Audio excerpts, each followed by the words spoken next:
ಜೈ ಬಾಬಾ ಸ್ವಾಮಿ. ಹಿಮಾಲಯದ ಸಮರ್ಪಣಾ ಯೋಗ ಭಾಗ 1, ಸಂಚಿಕೆ 31, ಪುಟ ಸಂಖ್ಯೆ 187. ಇವತ್ತಿನ ಗ್ರಂಥ ಪಠಣವನ್ನು ಗುರು ವಂದನೆಯೊಂದಿಗೆ ಪ್ರಾರಂಭ ಮಾಡೋಣ. ಓಂ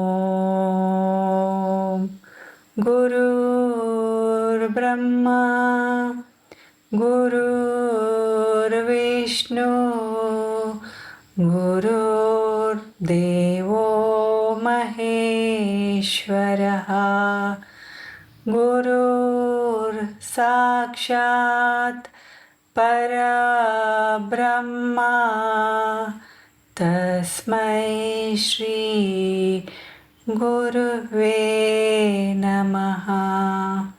ತಸ್ಮೈ ಶ್ರೀ ಗುರುವೇ ನಮಃ.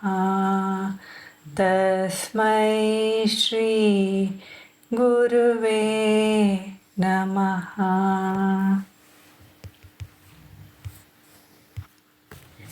ಈ ಆಧ್ಯಾತ್ಮ ಕ್ಷೇತ್ರಕ್ಕೆ ಬರುವಾಗ ಈ ರೀತಿಯ ಬಯಕೆಗಳಿರುವವರು ಯಾರು ಈ ಆಧ್ಯಾತ್ಮ ಕ್ಷೇತ್ರದಲ್ಲಿ ಮುಂದೆ ಹೋಗಲು ಬಯಸಬಾರದು. ಯಾಕೆಂದರೆ ಈ ಆಧ್ಯಾತ್ಮ ಕ್ಷೇತ್ರದ ಗುಣಲಕ್ಷಣವೇ ನಮ್ಮ ಸಂಪೂರ್ಣ ವಿಕಾಸ ಹಾಗೂ ಸಮಗ್ರ ಬೆಳವಣಿಗೆ. ಈ ಕ್ಷೇತ್ರದಲ್ಲಿಯೇ ನಮ್ಮ ಒಟ್ಟಾರೆ ಬೆಳವಣಿಗೆ ಉಂಟಾಗುವುದರಿಂದ ಅಂತಹ ವ್ಯಕ್ತಿಯಲ್ಲಿ ಕಾಮದ ಬಯಕೆ ಅಥವಾ ಇನ್ನಾವುದೇ ಆಕಾಂಕ್ಷೆ ಇದ್ದಲ್ಲಿ ಆಧ್ಯಾತ್ಮ ಬೆಳವಣಿಗೆಯಷ್ಟೇ ಆ ಬಯಕೆಯು ಇದೇ ಅನುಪಾತದಲ್ಲಿ ಬೆಳೆದುಕೊಳ್ಳುತ್ತದೆ. ಹಾಗಾಗಿ ಬಯಕೆಗಳನ್ನು ಇಟ್ಟುಕೊಂಡು ಆಧ್ಯಾತ್ಮಿಕ ಕ್ಷೇತ್ರಕ್ಕೆ ಕಾಲಿಟ್ಟರೆ ಒಂದು ಸಣ್ಣ ಬಯಕೆ ಅಥವಾ ವ್ಯಸನವು ನಮ್ಮ ಅವನತಿಗೆ ಕಾರಣವಾಗಬಹುದು.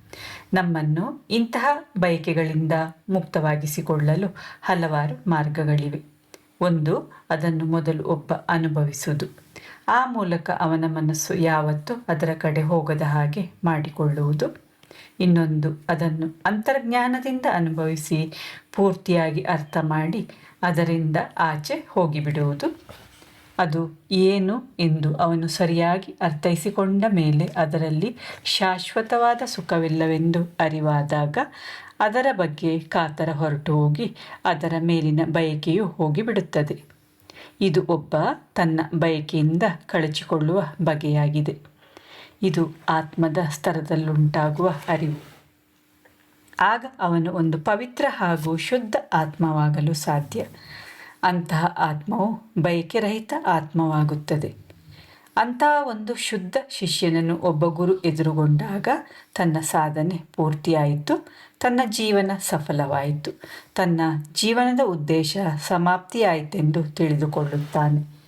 ಇವತ್ತು ನನ್ನ ಸ್ಥಿತಿಯು ಅದೇ ರೀತಿಯಾಗಿದೆ. ನಾನು ಈ ಆತ್ಮಜ್ಞಾನವನ್ನು ಹಸ್ತಾಂತರಿಸಲು ಒಂದು ಮಾಧ್ಯಮ ಮಾತ್ರ ಆಗಿದ್ದೆ. ಈ ಆತ್ಮಜ್ಞಾನವನ್ನು ಪಡೆದುಕೊಳ್ಳುವ ಅಧಿಕಾರಿ ಪುರುಷ ನೀನೇ ಆಗಿರುವೆ. ಇಲ್ಲದಿದ್ದರೆ ನಾನು ನಿನಗೆ ಕೊಡುತ್ತಿರಲಿಲ್ಲ. ನನ್ನ ಈ ಆತ್ಮಜ್ಞಾನದ ಖಜಾನೆಯನ್ನು ನನ್ನ ಜೀವಿತ ಕಾಲದಲ್ಲೇ ಸರಿಯಾದ ಕೈಗಳಿಗೆ ತಲುಪಿಸಿರುವೆನೆಂದು ನನಗೆ ಬಹಳ ಸಂತೋಷವಾಗುತ್ತಿದೆ. ನಾನು ಹೇಳಿದೆ, ತಾವು ತುಂಬ ದಯಾಳು, ತಾವು ಅನುಕಂಪದ ಸಾಗರ. ಈ ರೀತಿಯಾಗಿ ನೀವು ನನಗೆ ಎಲ್ಲವನ್ನೂ ಅರ್ಥ ಮಾಡಿಸಿ ನಿಮ್ಮ ಜ್ಞಾನದ ವಿಶಾಲತೆಯನ್ನು, ಉದಾರಿ ಮನೋಭಾವವನ್ನು ತೋರಿಸಿರುವಿರಿ. ನೀವು ನನಗೆ ಅತಿ ಅಮೂಲ್ಯವಾದ ಜ್ಞಾನವನ್ನು ಕೊಟ್ಟಿದ್ದೀರಿ. ಈಗ ನಾನು ಕೂಡ ಇದಕ್ಕಾಗಿ ಕಾಯುತ್ತಿರುವ ಶುದ್ಧ ಆತ್ಮಗಳಿಗೆ ಇದನ್ನು ತಲುಪಿಸಲು ಸಾಧ್ಯವಾಗಲಿ ಎಂದು ನನ್ನನ್ನು ಆಶೀರ್ವದಿಸಿ. ಆ ಹಾತೊರೆಯುತ್ತಿರುವ ಶುದ್ಧ ಆತ್ಮಗಳಿಗೆ ಹಂಚುವ ಉದ್ದೇಶದಿಂದಲೇ ಇದನ್ನು ಪಡೆದಿರುವೆ. ಗುರುದೇವರು ಹೇಳಿದರು, ಇತರರಿಗೆ ಹಂಚಬೇಕೆಂಬ ಈ ನಿನ್ನ ಏಕಮಾತ್ರ ಉದ್ದೇಶವೇ ನಿನಗೆ ಈ ಒಂದು ಸ್ಥಾನವನ್ನು ಪಡೆಯಲು ಅವಕಾಶ ಮಾಡಿಕೊಟ್ಟಿದೆ. ಎಲ್ಲರಿಗಿಂತ ದೊಡ್ಡ ವಿಶೇಷತೆ ನಿನ್ನಲ್ಲಿರುವುದೇನೆಂದರೆ ನೀನು ಹುಟ್ಟಿರುವ ಉದ್ದೇಶವೇ ಇತರರಿಗೆ ಹಂಚುವುದಕ್ಕಾಗಿ. ಈ ಹಂಚುವ ಗುಣವೇ ನಿನ್ನ ಜೀವನದ ರಹಸ್ಯ. ಅದನ್ನು ಇವತ್ತು ನಿನಗೆ ತಿಳಿಸುತ್ತಿದ್ದೇನೆ. ಈ ಆತ್ಮಜ್ಞಾನವನ್ನು ಹಂಚುವುದಕ್ಕೋಸ್ಕರವೇ ನೀನು ಸೃಷ್ಟಿಸಲ್ಪಟ್ಟಿರುವೆ. ಸಾವಿರಾರು ಆತ್ಮಗಳು ನಿನ್ನ ಜನ್ಮಕ್ಕಾಗಿ ಹಾತೊರೆದಿದ್ದವು. ಮೋಕ್ಷವನ್ನು ನೀಡುವಾತ ಬಂದು ಅವುಗಳಿಗೆ ಮೋಕ್ಷವನ್ನು ನೀಡುತ್ತಾನೆ ಎಂದು ಎಷ್ಟೋ ವರ್ಷಗಳವರೆಗೆ ಅವುಗಳು ಆತುರದಿಂದ ತಾಳ್ಮೆಯಿಲ್ಲದೆ ಕಾದಿವೆ. ಸಾವಿರಾರು ಆತ್ಮಗಳ, ಅವುಗಳ ಬಯಕೆಗಳ, ಅವುಗಳ ಪ್ರಾರ್ಥನೆಗಳ, ಹೀಗೆ ಅವುಗಳ ನಿರಂತರ ಪ್ರಯತ್ನಗಳಿಂದಾಗಿ ನೀನು ಈ ಜನ್ಮವನ್ನು ಪಡೆದಿರುವೆ. ನಿನ್ನ ಜನ್ಮವು ಸಾಮೂಹಿಕ ಇಚ್ಛೆಯಿಂದಾಗಿ ಉಂಟಾಗಿದೆ.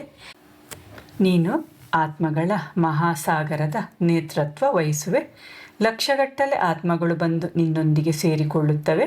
ಲಕ್ಷಗಟ್ಟಲೆ ಆತ್ಮಗಳು ನಿನ್ನ ಆತ್ಮಜ್ಞಾನದ ಅಮೃತದಲ್ಲಿ ಧುಮುಕಿ ಮೋಕ್ಷವನ್ನು ಪಡೆಯಲಿವೆ.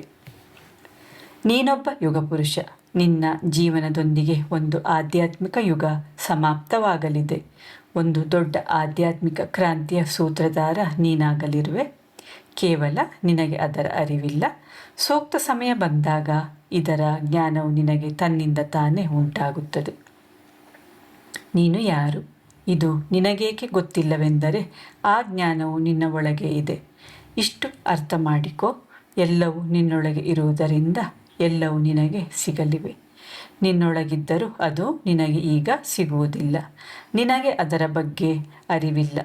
ಅದೇ ನಿನಗೂ ನನಗೂ ಇರುವ ಅಂತರ. ಗುರುದೇವರು ಹೀಗೆ ಮಾತನಾಡುತ್ತಾ ಇದ್ದರು. ನಾನು ತಲೆಬಾಗಿ ಆಲಿಸುತ್ತಲೇ ಇದ್ದೆ. ನಾನು ಈ ರೀತಿಯಾಗಿ ಅವರು ಹೇಳಿದ್ದೆಲ್ಲ ಆಗಬೇಕೆಂದು ಗುರುಗಳೇ ಹಾರೈಸುತ್ತಿದ್ದಾರೆಂಬಂತೆ ನಾನು ಗ್ರಹಿಸಿಕೊಳ್ಳುತ್ತಿದ್ದೆ.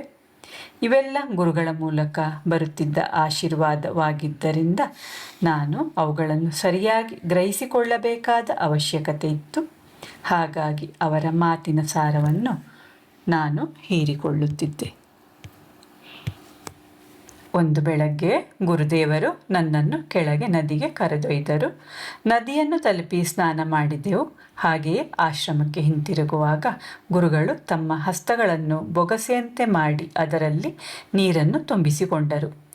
ಆ ರೀತಿಯಾಗಿ ನೀರನ್ನು ತೆಗೆದುಕೊಂಡು ಹೋಗಿ ಆಶ್ರಮದಲ್ಲಿರುವ ಶಿವಲಿಂಗಕ್ಕೆ ಸುರಿಯುವ ಉದ್ದೇಶ ಅವರದ್ದಾಗಿತ್ತು. ನಾವು ನಡೆದು ಆಶ್ರಮವನ್ನು ತಲುಪುವಷ್ಟರಲ್ಲಿ ಅವರ ಬೊಗಸೆಯಲ್ಲಿದ್ದ ನೀರೆಲ್ಲ ಬೆರಳುಗಳಿಂದ ಇಳಿದು ಹೋಗಿ ಕೈ ಖಾಲಿಯಾಗುತ್ತಿತ್ತು. ಆದ್ದರಿಂದ ಪುನಃ ಅವರು ನದಿಗೆ ವಾಪಸ್ಸಾಗಿ ಸ್ನಾನ ಮಾಡಿ ಬೊಗಸೆ ನೀರಿನೊಂದಿಗೆ ಆಶ್ರಮವನ್ನು ತಲುಪುತ್ತಿದ್ದರು. ಆದರೆ ದಾರಿಯಲ್ಲಿ ಬರುತ್ತಲೇ ಪ್ರತಿ ಬಾರಿಯೂ ನೀರು ಇಳಿದು ಹೋಗುತ್ತಿತ್ತು. ಅವರು ಮಗದೊಮ್ಮೆ ನದಿಗೆ ಹೋಗುವುದು, ಆಶ್ರಮಕ್ಕೆ ಹಿಂತಿರುಗುವುದನ್ನು ಮಾಡುತ್ತಿದ್ದರು. ನಾನು ಅವರಂತೆ ಮಾಡುತ್ತಿದ್ದೆ. ಇದನ್ನು ಅವರು ಹಲವಾರು ಬಾರಿ ಮಾಡುತ್ತಲೇ ಇದ್ದರು. ನನಗೆ ಅವರೇನು ಮಾಡುತ್ತಿದ್ದಾರೆಂದು ಅರ್ಥವಾಗಲೇ ಇಲ್ಲ. ಆದರೆ ಆ ರೀತಿಯಾಗಿ ದಿನ ಪದೇ ಪದೇ ಯಾಕೆ ಮಾಡುತ್ತಿದ್ದಾರೆಂದು ಕೇಳುವ ಧೈರ್ಯವೂ ಇರಲಿಲ್ಲ. ಗುರುದೇವರು ಅದನ್ನು ಮಾಡುತ್ತಿರಬೇಕಾದರೆ ಅದರಲ್ಲಿ ಖಂಡಿತವಾಗಿ ಯಾವುದೋ ಉದ್ದೇಶವಿರಬೇಕೆಂದುಕೊಂಡು ನಾನು ಅವರ ಹಿಂದೆ ಹಾಗೆಯೇ ನೀರನ್ನು ತೆಗೆದುಕೊಂಡು ಹೋಗುತ್ತಿದ್ದೆ. ಬೊಗಸೆ ನೀರು ಅಷ್ಟು ಹೊತ್ತು ಬೊಗಸೆಯಲ್ಲಿ ಉಳಿಯಲು ಸಾಧ್ಯವಿಲ್ಲವೆಂಬುದು ಒಂದು ಸಾಮಾನ್ಯ ವ್ಯಕ್ತಿಗೂ ತಿಳಿದ ವಿಷಯ. ಹಾಗಿದ್ದಲ್ಲಿ ಈ ರೀತಿಯಾಗಿ ನೀರನ್ನು ಕೊಂಡು ಹೋಗುವ ಔಚಿತ್ಯವಾದರೂ ಏನು? ಆದರೆ ಕೇಳುವುದು ಉಚಿತವಲ್ಲವೆಂದು ಸುಮ್ಮನಾದೆ. ಅದಕ್ಕೆ ನನ್ನದೇ ಆದ ಸೀದಾಸಾದ ಅರ್ಥವನ್ನು ಕಲ್ಪಿಸಿಕೊಂಡೆ. ಏನೆಂದರೆ, ಗುರುದೇವರು ನನಗೋಸ್ಕರ ಏನೋ ಕ್ರಿಯೆಯನ್ನು ನಡೆಸುತ್ತಿದ್ದಾರೆ. ಗುರು ಒಬ್ಬ ಮಂಗಳ ಮೂರ್ತಿಯಾಗಿರುವುದರಿಂದ ಗುರುಗಳ ಕೈಗಳಿಂದ ನನಗೆ ಮಂಗಳವಾಗಲಿದೆ. ಅವರ ಜೀವನದಲ್ಲಿ ಅಮಂಗಳಕ್ಕೆ ಯಾವ ಅವಕಾಶವಿಲ್ಲ. ಈ ಘಟನೆಯು ಯಾವುದೋ ಶ್ರೇಯಸ್ಕರ ಘಟನೆ ಇರಬೇಕು, ಏನೋ ಶುಭ ಸೂಚಕ ಕಾರ್ಯವಾಗುತ್ತಿದೆ ಎಂದುಕೊಳ್ಳುತ್ತಾ ನಾನು ಅವರ ಹಿಂದೆಯೇ ನದಿಗೂ ಆಶ್ರಮಕ್ಕೂ ಹೋಗುತ್ತಲೇ ಇದ್ದೆ. ಅವರು ಏನು ಮಾಡುತ್ತಿದ್ದರೆಂಬುದರ ಕಡೆ ಗಮನ ಹರಿಸಲಿಲ್ಲ. ಈ ಕ್ರಿಯೆಯ ನೆಪದಲ್ಲಾದರೂ ಗುರು ಸಾನ್ನಿಧ್ಯವನ್ನು ಪಡೆಯುತ್ತಿರುವೆನಲ್ಲ ಎಂದು ಬಹಳಷ್ಟು ಪ್ರಸನ್ನಗೊಂಡೆ.